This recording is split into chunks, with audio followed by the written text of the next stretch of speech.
Students કેમ છો બધા મજામાં? I Dhaval Sangani welcome you all in Saraswati group of education. વિદ્યાર્થી મિત્રો, સ્ટાન્ડર્ડ 4th સબ્જેક્ટ ઇંગ્લિશ માં લાસ્ટ ચેપ્ટર એટલે કે આપણું અહીં આ છેલ્લું ચેપ્ટર છે. અહીંથી આપણો કોર્સ એટલે કે આપણો સિલેબસ કમ્પ્લીટ થાય છે.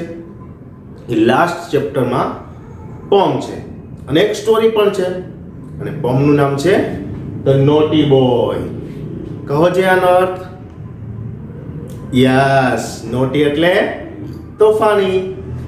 તોફાની બાળકની વાત થઈ છે. શેતાન બાળક. શેતાન બાળક એટલે શું? એને કોઈ સિરિયસપણું ન હોય, તે કોઈ વાતની ગંભીરતાને ન લેતો હોય, બરોબર? કોઈ ખરાબ કૃત્ય પ્રત્યે આકર્ષાયેલો હોય એવું નથી, પણ એને શું હોય? હંમેશા તોફાન મસ્તી, બરોબર? શું સૂઝતું હોય? આખો દિવસ તોફાન મસ્તી કરવું, રમવું, કૂદવું, નાચવું, આ બધી જ ક્રિયાઓ કરવી ગમતી હોય. પણ એને શું ન ગમતું હોય? ભણવું, સ્ટડી કરવું ન ગમતું હોય, રખડવું ગમતું હોય, એટલે કે વન્ડરિંગ કરવું હોય. એને તે આમ તેમ ભટકતો રહેતો હોય, એવા બાળકની અહીં વાત થઈ છે. આપણે અહીં પાર્ટ 1માં ધ નોટી બોય એક પોમની વાત કરવાની છે. તે પહેલા આપણે શું શીખશું? લાસ્ટ ચેપ્ટરનું રિકેપ કરીશું. ચેપ્ટર નંબર 9 શું હતું? Going to buy a book, અને એક પોમ હતી બુક્સ. તો પહેલા પોમની વાત કરીએ, બુક્સ. તો કે લાઇબ્રેરીનો દરવાજો મને કહે છે કમ ઇન, કમ ઇન. એટલે કે લાઇબ્રેરીનો જે ડોર છે એ મને કહે છે કે આવ અને મારા પાસે આવ અને મારી બુકો વાંચ. જ્યારે હું દરવાજો ખોલું છું ત્યારે મને કેવું દ્રશ્ય જોવા મળે છે? તો કે બુક છે વ્યવસ્થિત રીતે ગોઠવાયેલી હોય છે, અરેન્જ કરેલી હોય છે. શું જોવા મળે છે મને? તો કે બુક છે એ વ્યવસ્થિત રીતે ગોઠવાયેલી મને જોવા મળે છે. પાતળી બુકો ક્યાં હોય છે? તો કે માળિયામાં, છાજલીમાં ગોઠવાયેલી હોય છે. જ્યારે જાડી બુક છે, નાની અને જાડી બુક છે, એ પોતાની જાતે જ ગોઠવાઈ ગયેલી હોય છે. પુષ્કળ બુકો હોય છે. શું હોય છે? પુસ્તકાલયમાં અવનવી ઘણી બધી બુકો હોય છે વિદ્યાર્થી મિત્રો, એ તમે જ ખ્યાલ જ હશે. વાર્તાની ચોપડીઓ હોય, નવલકથા હોય, કવિતાની બુક્સ હોય, પછી રસોઈ કરવી હોય તો વાનગીની પણ બુકો એમાં જોવા મળે. પછી ડિસ્કવરી એટલે કે શોધ સંશોધનની બુક હોય. વિજ્ઞાન એન્ડ ટેકનોલોજી એટલે કે કોમ્પ્યુટરનું જ્ઞાન જોતું હોય, વિજ્ઞાનનું જ્ઞાન જોતું હોય, કોને કઈ શોધ કરી. પછી ઇતિહાસ જાણવો હોય, કોઈ રાજા મહારાજાનો, કોઈ સિટીનો ઇતિહાસ જાણવો હોય, કોઈ દેશનો ઇતિહાસ જાણવો હોય, આ બધું જ મટીરિયલ છે એ આપણને લાઇબ્રેરીમાં જોવા મળે છે. ત્યારબાદ વાત હતી chapter 9 going to buy a books. Going શું છે? આઈએનજી એટલે કયો કાળ દર્શાવે છે? યસ, કન્ટિન્યુ ટેન્સ, ચાલુ કાળ દર્શાવે છે. એટલે કે જ્યારે એક ગર્લ અને એક બોય હોય છે, એને એના દાદા, ગ્રાન્ડફાધર શું આપે છે? મની. શેના માટે મની આપે છે? બુક્સ બાય કરવા માટે, બુક ખરીદવા માટે. બંને ચિલ્ડ્રન છે, બંને બાળકો વિચારે છે, should we go today, should we go now? આપણે અત્યારે જશું, આપણે આજે જશું, આપણે કોઈને સાથે લઈને જશું? પછી શું નક્કી કરે છે? આપણે અત્યારે જ જશું. ત્યારબાદ ફરી એક પ્રશ્ન એના મનમાં ઉદ્ભવે છે, આપણે ક્યાં જશું? વેર વી ગો? આપણે મોટી દુકાનમાં જશું, બિગ શોપ, નાની દુકાનમાં જશું, મોટી બિગ બજાર એટલે કે બિગ માર્કેટમાં જશું? ત્યારબાદ તે નક્કી કરે છે સ્મોલ શોપ. શું ડિસાઈડ કરે છે? તે સ્મોલ શોપમાં જઈ અને બુક્સ બાય કરવાનું નક્કી કરે છે. હવે સ્મોલ શોપમાં જાય છે તો અઢળક બુકો હોય છે. ભલે સ્મોલ શોપ છે પણ દુકાનમાં ખૂબ પુષ્કળ પ્રમાણમાં બુકો હોય છે. બંને કલાક 2 કલાક સુધી બુકો ગોતતી જ રહે છે, પણ એને ખબર નથી પડતી કે કઈ બુક બાય કરવી. જે શોપકીપર હોય છે, દુકાનદાર, એ સ્માઇલ કરે છે અને કહે છે આવો મારી પાસે, હું તમને બુક પરચેસ કરવામાં હેલ્પ કરું. પછી શોપકીપર એને સ્ટોરી બુક બતાવે છે વિથ પિક્ચર. શું બતાવે છે? સ્ટોરી બુક બતાવે છે વિથ પિક્ચર. બાળક છે એ ચેર ઉપર બેસીને બુક વાંચે છે અને ગર્લ છે એ ફ્લોર ઉપર બેસીને બુક વાંચે છે. બંને એક એક બુક પસંદ કરે છે. એક સ્ટોરી બુક પિક્ચરવાળી પસંદ કરે છે, એક જાડી બુક પસંદ કરે છે અને ઘરે આવે છે. ઘરે આવીને શું કરે છે તો કે તરત જ ક્લાઇમ્બ ઓન ગ્રાન્ડફાધર્સ બેડ, એટલે કે કૂદકો મારી અને ક્યાં ચડી જાય છે? દાદાજીના પલંગ ઉપર. દાદાજીને બંને વીંટળાઈ જાય છે. એક ગર્લ છે એ આ બાજુ બેસી જાય છે, બોય આ બાજુ. દાદાજી બંનેના ખભા પર હાથ મૂકી અને બંને કલાકો સુધી નિરાતે બુકને રીડ કરે છે. તો આ હતું આપણું chapter 9 going to buy a book. તો કે આમાંથી આપણને શું શીખવા મળ્યું? તો કે બુક વાંચવી જોઈએ, રીડિંગનો શોખ હોવો જોઈએ, હોબીઝ હોવી જોઈએ. શા માટે? વાય? જેટલું તમારું વાંચન વધારે એટલું તમારું જનરલ નોલેજ એટલે કે જીકે ગ્રાસ્પિંગ થશે, વધશે. જેટલું તમે ઊંડાણપૂર્વક કોઈ પણ વસ્તુનો સ્ટડી કરશો તો એ વસ્તુ તમને ખૂબ જ આગળ પડતા કામ આવશે. શું થશે કે જે વસ્તુનો તમે ઊંડાણપૂર્વક અભ્યાસ કરશો, રીડિંગ કરેલું હશે, તો શું થશે? તમને તે ક્યાંક ને ક્યાંક હેલ્પફુલ થશે. જો વાંચ્યું જ ન હોય તો શું ખબર પડે? હવે ચેપ્ટર નંબર 10 છે, તમે ક્યારેય રીડ જ ન કર્યો તો હું તમને એમ પૂછું ચેપ્ટર નંબર 10 નું નામ આપો તો તમને નામ પણ ના આવડે. શા માટે? કારણ કે તમે ક્યારે બુક જ ઓપન નથી કરી.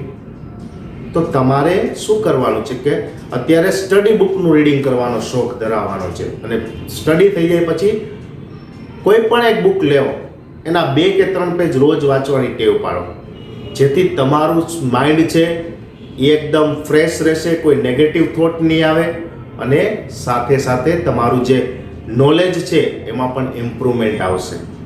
Okay, got it? કરશો ને આ પ્રમાણે? શું કરવાનું છે? બુક રીડ કરવાની છે, રીડિંગની હોબીઝની ટેવ પાડવાની છે, હેબિચ્યુઅલ થવાનું છે. ઓકે, ચાલો આપણે આવે ચેપ્ટર નંબર 10 તરફ વળીએ. Chapter number 10 the naughty boy. મેં પહેલા જ કીધું હતું શેતાન અથવા તોફાની છોકરો, જેનો પાર્ટ 1 એટલે કે પોમ આપણે અહીંયા અભ્યાસ કરવાનો છે. તે પહેલા જોઈ લઈએ ન્યૂ વર્ડ્સ. રન અવે એટલે દોડી જવું. રન અવે નો મતલબ તો શું થશે? દોડીને જતું રહેવું. ફાઉન્ડ, ફાઉન્ડ નો મતલબ તો શું થશે? મળવું. મેરી, આનંદી. લીડ એટલે શિશુ. વેઇટી, વજનદાર. વેઇટ ઉપરથી એક્ઝેક્ટિવ છે વેઇટી. ફોર સ્કોર એટલે 80. જો આ ફોર સ્કોર આખી ભાષાનો સ્કોટલેન્ડની ભાષાનો લેંગ્વેજનો આ વર્ડ છે, જેનો ઇન્ડિયન લેંગ્વેજમાં શું એનો મતલબ થશે? 80. વુડન લાકડાનું અને વન્ડર્ડ એટલે વિચારવું, રખડવું, ભટકવું. પણ આ વન્ડર્ડ એટલે આ મતલબ થશે વિચારવું. હવે આપણે પોમને રીડ કરીએ છીએ. Naughty boy. There was a naughty boy and a naughty boy was he. He ran away to Scotland. There was a naughty boy. કોણ હતો? એક તોફાની છોકરો હતો. શું? And naughty boy was he. તે તોફાની છોકરો. He ran away to Scotland. તે દોડીને ક્યાં જતો રહે છે? દોડી જવું. દોડીને ક્યાં જતો રહે છે? સ્કોટલેન્ડ. ક્યાં જતો રહે છે? Scotland. The people there to see. તે શા માટે સ્કોટલેન્ડ ગયો?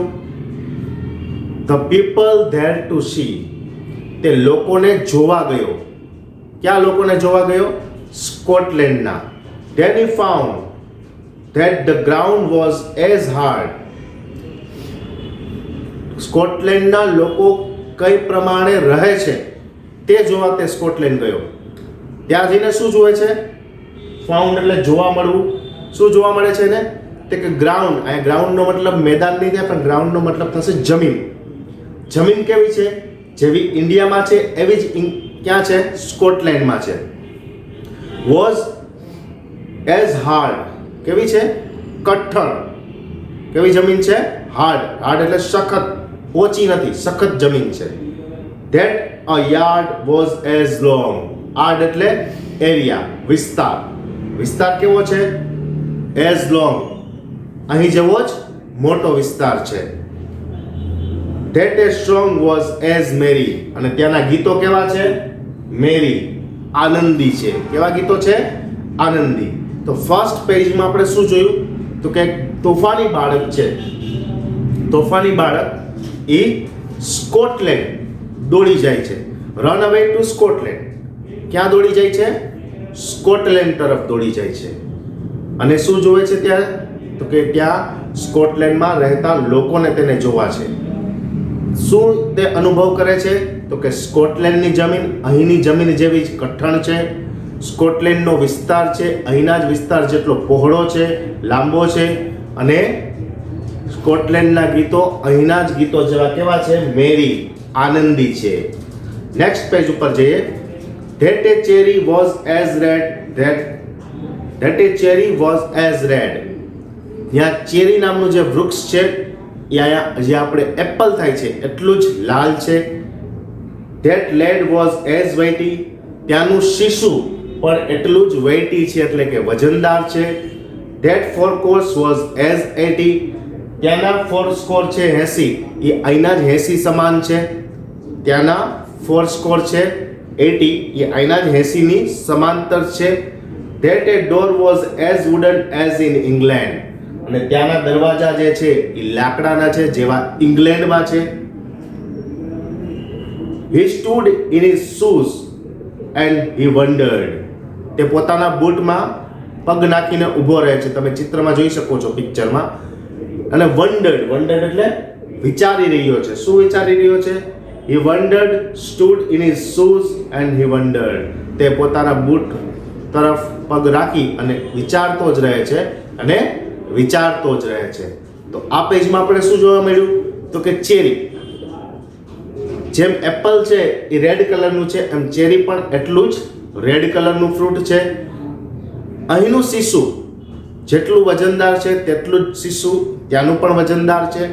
ફોર સ્કોર એટલે ટી લેંગ્વેજમાં 80. ફોર સ્કોર એટલે 80, જ્યારે આઈના લેંગ્વેજમાં 80 અને ફોર સ્કોર એટલે 80 એ બંને સમાંતર છે. ઇંગ્લેન્ડમાં જેમ લાકડાના દરવાજા છે તેમ અહીં પણ લાકડાના દરવાજા છે. અને તે પોતાના પગ છે એ બૂટમાં નાખી અને ઊભો રહે છે. સ્ટૂડ, સ્ટેન્ડનું પાસ્ટ ટેન્સ છે સ્ટૂડ. શું ઊભો રહે છે? તો કે વિચારતો ઊભો રહે છે. શું વિચારતો ઊભો રહે છે? એ વિચારતો જ રહે છે, વિચારતો જ રહે છે. શું વિચારે છે એનો ઉલ્લેખ અહીં આપણે કર્યો નથી. પણ એ આ બધા જે થિંગ્સ છે એની કમ્પેર કરતો હોય છે ત્યારે કમ્પેરિઝન વિશે જ વન્ડરિંગ કરતો હશે એવું આપણે ધારીએ છીએ, માનીએ છીએ. તો આખી પોમમાં આપણને શું જોવા મળ્યું? અહીં આપણી આ પોમ કમ્પ્લીટ થાય છે. આખી પોમમાં આપણને શું જોવા મળ્યું? તો કે એક નોટી બોય હોય છે. તે સ્કોટલેન્ડ તરફ દોડી જાય છે. શું કામે દોડે છે સ્કોટલેન્ડ તરફ? તો કે સ્કોટલેન્ડમાં વસતા લોકોને તેને જોવા છે, એને અનુભવવા છે, એને ફીલ કરવું છે. પહેલા તે શું જોવે છે? તો કે અહીં જે જમીન છે એ કેવી છે? હાર્ડ. પણ સ્કોટલેન્ડની જમીન પણ હાર્ડ છે. અહીં જે યાર્ડ એટલે વિસ્તાર જેટલો લાંબો છે એવો જ વિસ્તાર લાંબો સ્કોટલેન્ડમાં છે. ત્યારબાદ શું જોવે છે? અહીં જે ગીત જોવા મળે છે, ગીત સાંભળવા મળે છે, જે ગીત આનંદી હોય છે, જે સ્કોટલેન્ડના ગીતો પણ એવા જ હોય છે, રસીલા અને આનંદી.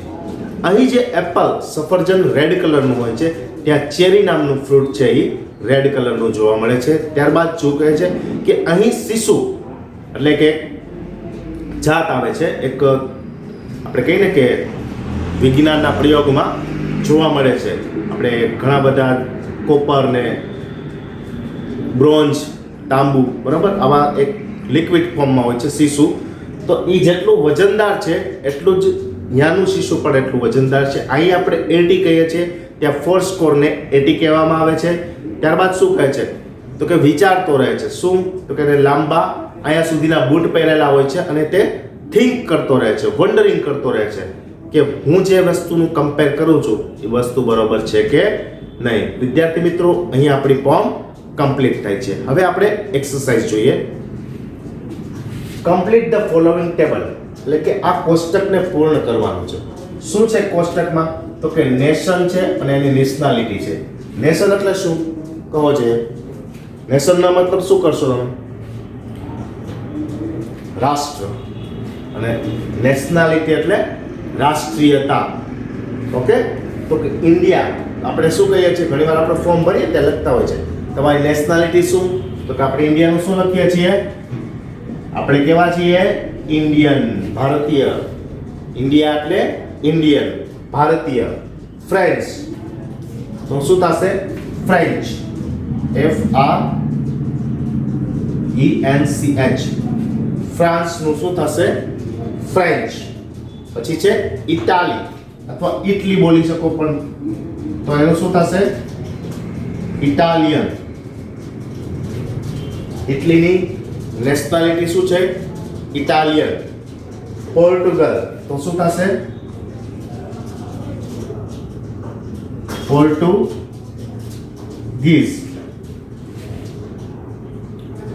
પોર્ટુગલનું પોર્ટુગીઝ. સ્પેન તો શું થશે? સ્પેનિયન. અને ચાઇનાનું ચાઇનીઝ. ફરીવાર જોઈ લઈએ. India, Indian. France, French. Italy, Italian અથવા Italian. Portugal, Portuguese. Spain, Spaniard. China, Chinese. Okay, શું હતું? તો કે આ નેશન એટલે દેશ પણ કહો, રાષ્ટ્ર પણ કહો, અને નેશનાલિટી એટલે કે રાષ્ટ્રીયતા. હવે આપણે આન્સર ધ ફોલોવિંગ ક્વેશ્ચન તરફ આગળ વધીએ. નીચેના પ્રશ્નોના જવાબ આપવાના છે. પોમને લગતા જ છે. શું છે? કવિતાને લગતા. From where did the naughty boy come? Question બરોબર તમારે સમજવાનો છે. વેર એટલે ક્યાંથી, ફ્રોમ એટલે થી ને વેર એટલે ક્યાં. ક્યાંથી તોફાની બાળક આવ્યો? ક્યાંથી આવ્યો તો? The naughty boy came from England. ક્યાંથી આવેલો હતો? ઇંગ્લેન્ડમાં. જો હવે ક્વેશ્ચનમાં શું છે? ડીડ. એટલે અહીંયા ક્રિયાપદનું મૂળ રૂપ આપણે મૂક્યું છે. પણ જ્યારે એનો આન્સર આપીએ છીએ ત્યારે શું થશે? ધ નોટી બોય કમનું શું થઈ ગયું? કેમ. કારણ કે એક વાક્યમાં બે ભૂતકાળ ભેગા ન કરી શકો, પણ આપણે અહીંયા શું છે? એક જ ભૂતકાળ. અહીંયા ડીડ છે એટલે અહીંયા મૂળ રૂપ મૂક્યું. પણ જ્યારે એનો આન્સર આપીએ છીએ ત્યારે ડીડ નીકળી જાય છે, એટલે કમનું શું કરી નાખવાનું? Came. The naughty boy came from England. ક્યાંથી આવ્યો હતો નોટી બોય? ઇંગ્લેન્ડથી. ક્યાંથી આવેલો હતો? ઇંગ્લેન્ડથી. Where did the naughty boy go? તોફાની છોકરો ક્યાં ગયો? અહીંયા પણ ડીડ છે એટલે ક્રિયાપદનું મૂળ રૂપ છે ગો. વેર એટલે ક્યાં, નોટી બોય ગો. તોફાની છોકરો ક્યાં ગયો? તો નોટી બોય ગોનું પાસ્ટ શું થશે? વેન્ટ. શું આવશે? વેન્ટ. ગોનું પાસ્ટ થશે vent. The naughty boy went to Scotland. આ તોફાની છોકરો ક્યાં ગયો? Scotland. Y did he go there? શા માટે તે ત્યાં ગયો? ત્યાં એટલે ક્યાં? સ્કોટલેન્ડ. તે સ્કોટલેન્ડ શા માટે ગયો? He wanted to know about the people. તેને શું જોવું હતું? સ્કોટલેન્ડમાં વસતા લોકોને જોવાતા. પ્લેસીસ એટલે કે સ્કોટલેન્ડમાં જે જોવાલાયક સ્થળો છે તેને જોવાતા. થિંગ્સ વસ્તુઓ જોવી હતી. And fruits. કયા ફ્રૂટની વાત હતી આ પોમમાં? ચેરી. તો એને ફ્રૂટ પણ જોવા હતા. ક્યાંના? સ્કોટલેન્ડના. Why did he go there એટલે કે તોફાની બાળક છે એ શા માટે ત્યાં ગયો? કારણ કે he wanted to know about the people. કારણ કે સ્કોટલેન્ડમાં વસતા લોકો વિશે જાણવું હતું, એના સ્થળો વિશે જાણવું હતું, એની વસ્તુઓ વિશે જાણવું હતું, એના ફળો વિશે જાણવું હતું. એટલે તોફાની છોકરો છે એ સ્કોટલેન્ડ જાય છે. વિદ્યાર્થી મિત્રો, આનો એક સ્ક્રીનશોટ લઈ શકો છો તમે.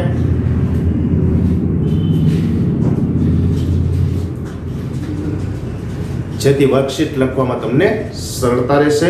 વર્કશીટ તમારે તમારી HW બુકમાં સારા હેન્ડરાઇટિંગ નીચેની લીટીને અડાડીને chapter number, chapter name, date લખી અને ઇન્સ્ટ્રક્શન સાથે કમ્પ્લીટ કરવાની છે.